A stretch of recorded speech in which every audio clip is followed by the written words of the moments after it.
দেখো আজ এসেছি কচুর ফুল তুলতে। অনেক দিন ধরে কচুর ফুলগুলো ফুটে আছে, কিন্তু তুলবো তুলবো করে নষ্ট হয়ে যাচ্ছে। তো চলে আসি আজকে কচুর ফুল তুলতে। আর এটা হচ্ছে আমাদের বাড়ির পিছনে।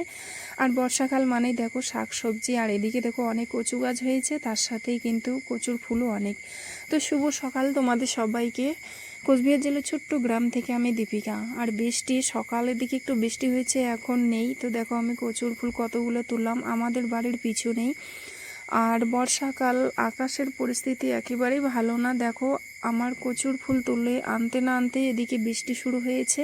আর রান্নাঘরে রান্না করছি না, কারণ উনুনগুলাই এত ড্যাম, তার সাথে কাঠখড়িগুলো, তার জন্য এই টিনটার মধ্যেই আমি রান্না করছি।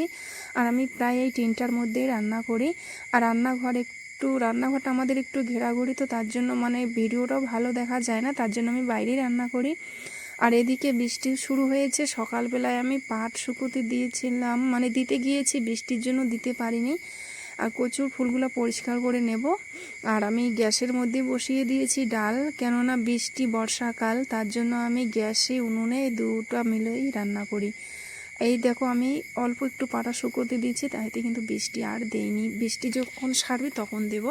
আর এদিকে দেখো কচুর ফুলগুলো আমি একটু হালকা করে ভাপিয়ে নেব, কারণ কচু তো একটু গলা চুলকায়, তার জন্য একটু ভাপিয়ে নিলে ভালো হয়। আর এদিকে করছি আমি আলু ভাজা। আলু ভাজাতে দিয়েছি পেঁয়াজ আর শুকনো লঙ্কা, দিলে ভালো লাগে আলু ভাজাটা।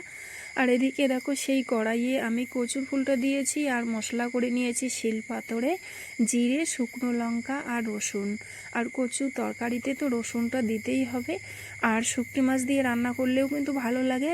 ঘরে শুকটি মাছ নেই, তাই মাছ ছিল, এগুলো কিন্তু বাসি মাছ কালকের, তো ওগুলো দিয়ে রান্না করলাম আমি। যদি ভিডিওটা ভালো লাগে অবশ্যই পাশে থাকবে। আর দেখো পাটগুলো এখন বৃষ্টি নেই, তাই শুকোতে দিচ্ছি, শুকোতে না দিলে কিন্তু নষ্ট হয়ে